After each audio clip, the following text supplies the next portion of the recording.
and be like, no, we're talking about the things we're making fun of while also doing the things we make fun of, you know, being meta. I don't think that makes the show special. I think that shoots the show's foot with its own gun.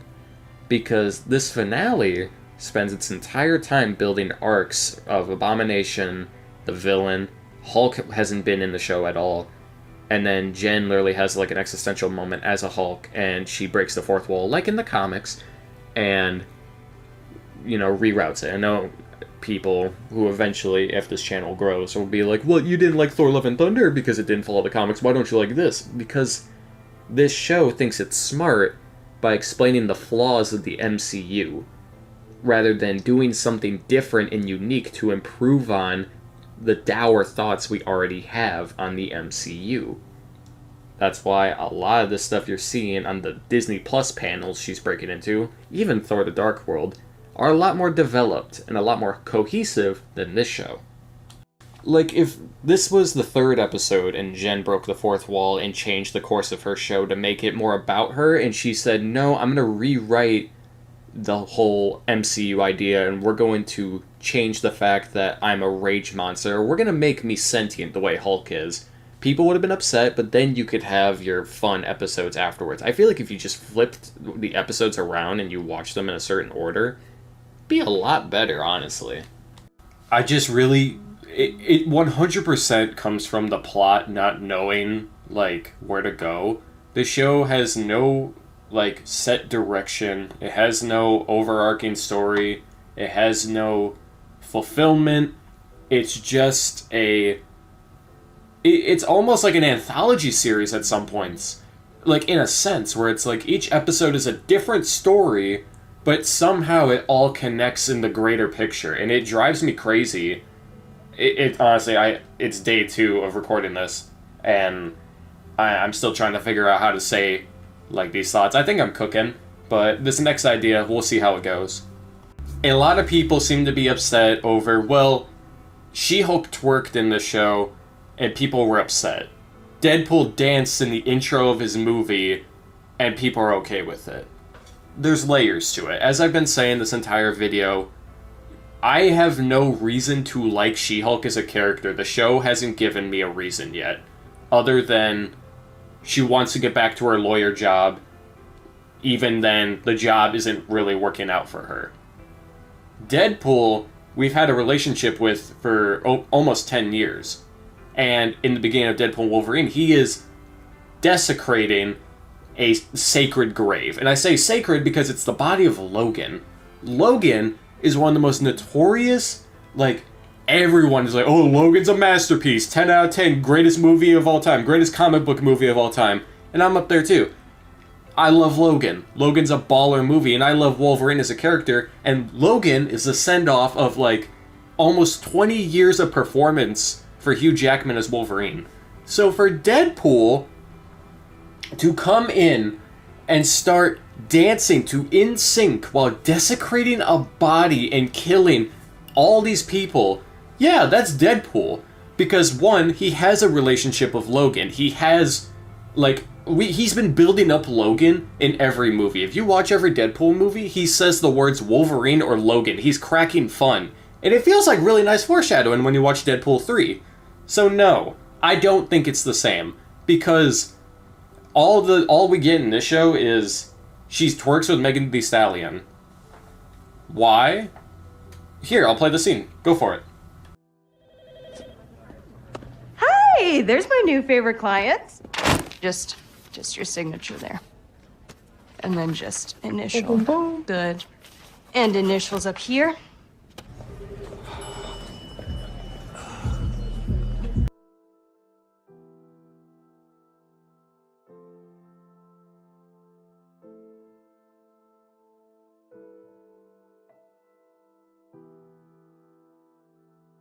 Way more fun than my last lawyer. I will kill for you, Megan Thee Stallion. Dial it back. Yeah, I don't see... Okay, I'm gonna be real. I'm gonna just be real and pray. It's dumb. It's dumb. This is like take 5 of me trying to explain this without trying... Every time I say a sentence, I'm like, you're mansplaining. This is crazy. I I think it's random. I think it's out of place because Jen in the entire show up until this point has never piqued an interest with Megan Thee Stallion. So, to me, as a fan who doesn't know who Megan... I don't know anything about Megan Thee Stallion. I know she's like a music artist and that's all I know. To me, it's as if like you had a Stan Lee cameo and like a character is like, oh my gosh, I love you! And then they start hitting the stanky leg. Like, that's what it feels like to me, because there's no... Like, this is completely random. Jen knows who Megan Thee Stallion is. Jen is a fan of Megan Thee Stallion, and then takes her on as a client, and then they twerk 5 seconds later, and it's like, that's random. Like, nowhere in the show have they talked about how Jen is a fan of Megan Thee Stallion, and if you have joked about it early on and conveyed, like, hey, Jen loves Megan Thee Stallion. Like, when her and Bruce are driving in the car when the accident happens early on, if they were listening to, like, Megan Thee Stallion, and Jen was like, oh, I love this song, and Bruce was like, huh, and then they're, like, eating Cheetos and whatnot, then, yeah. And then, or at the bar, when they're fixing the bar and they have Megan Thee Stallion playing, you would have shown Jen's interest in Megan Thee Stallion and how she would kill for her and how much she loves her, but instead it's just like, oh, cool, got it. Random, okay. Like, it hasn't, for me, it has nothing to do with the fact that she is twerking. It has nothing to do with the fact that the CGI is iffy. It has nothing to do with the fact that Megan Thee Stallion is in the scene at all.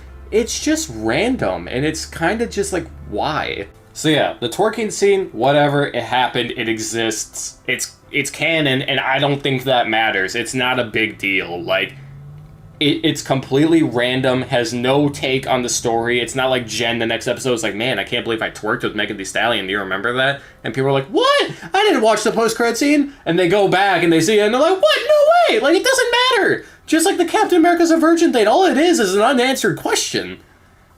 So, yeah, I don't know. Again, my biggest issues with the show. Todd as a villain, I get what they're trying to do. It doesn't offend me. He's an incel Redditor who wants the power for himself and he hates women. I get it. I get your premise. Cool. But the show doesn't build on that. The show continues to talk about intelligentsia and this subreddit that wants Jen dead. Which, sure, have that be a plot, but Todd is established throughout the show as like an incel who has an interest in She-Hulk. And he's like, you're a specimen. So yeah, there is character depth to him, but it's played off as a joke. And I know it's like, trying to be like, what? You're hulking? No! But, yeah, it's just dumb, honestly. That's like, here, we'll bring up Deadpool again.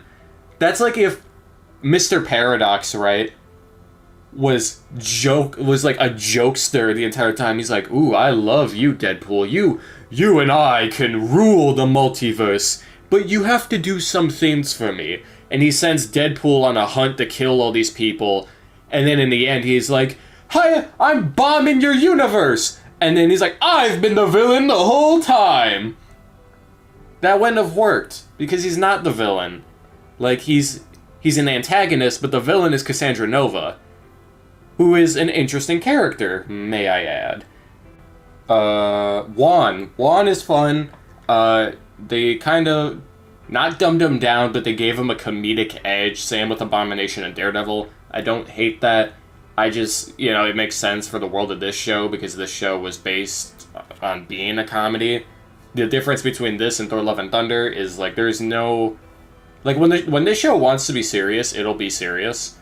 And Thor: Love and Thunder just can't take itself seriously. That's kind of thing. Which, props to this show for being able to do. But yeah, Daredevil, I think... I like and dislike that they didn't give him a moment to shine. Like, he has moments of being really cool, but they kind of... I'll use a Gen Z terms. They kind of edge you into, like, oh, he's gonna have a hallway fight! And then Jen comes crashing in, and it's like, oh, haha, oh, Jen... And it's like, dang, I would have really loved to see a hallway fight. Oh well, Daredevil has some pretty cool moments in the show. Sorry, in his episode. But yeah, I don't care for Abomination's change. the kind of thing is like he's meant to always be a monster. He's always meant to be the abomination. If they would have said, instead of him being able to turn into a meal, right?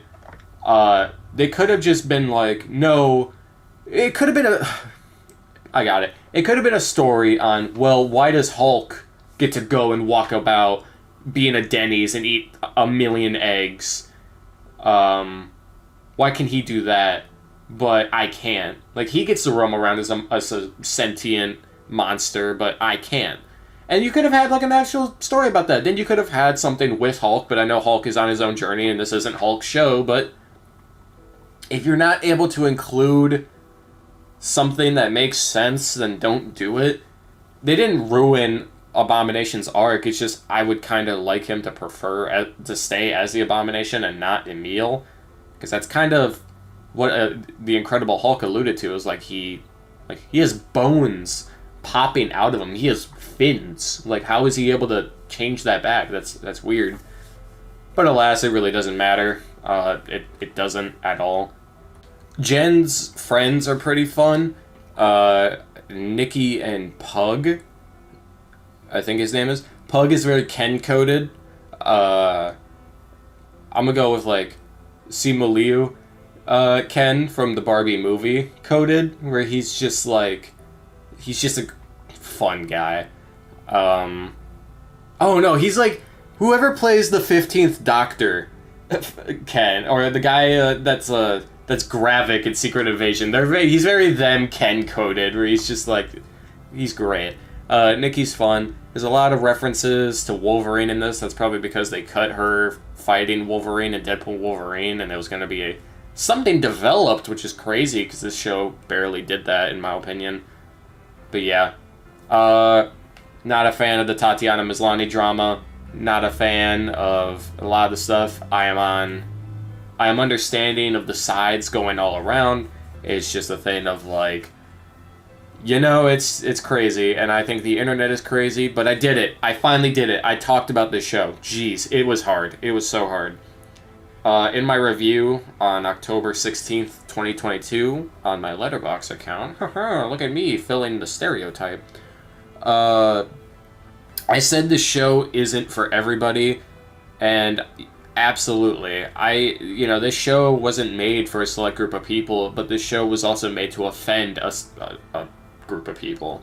So, I don't know, but it's also trying to be fun and meta. It's like, if you get offended by this show, you're part of the problem. It's like, no, if I don't care about a character in the show, that doesn't mean I'm offended. It just means the show failed to interest me the entire time. But I watched this show week by week. I give it, honestly, like a 3 or 4 out of 10. If they ever make a steelbook for it, I absolutely will buy it to fit the collection, and I will rewatch the show again eventually because it is part of the MCU. It is just 100% a factor of, like, this show isn't for me, and it feels extremely out of place in the greater MCU, especially with, like, the multiverse saga, and, like, all it is just to introduce Jen and Daredevil into the MCU, and Daredevil again, and introduce all these characters and stuff. But at the end of the day, you know, if She-Hulk's not going to come back to the MCU, then that sucks, and that's a shame, because I do really like She-Hulk as a character. 100%. I love She-Hulk as a character. It's a great concept. She's fun in the comics. She's bombastic, and she's got an amazing personality.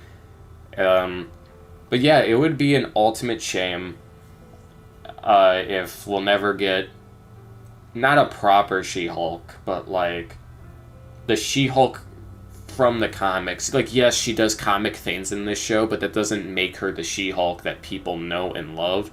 But again, like I said, Tatiana Maslany has a great personality, and she adds a lot of charm to She-Hulk, though I don't agree with the actress in real life. Kind of a blame the artist, not the art situation. But yeah, that is She-Hulk. Jeez, it was really hard. It was really hard to do this.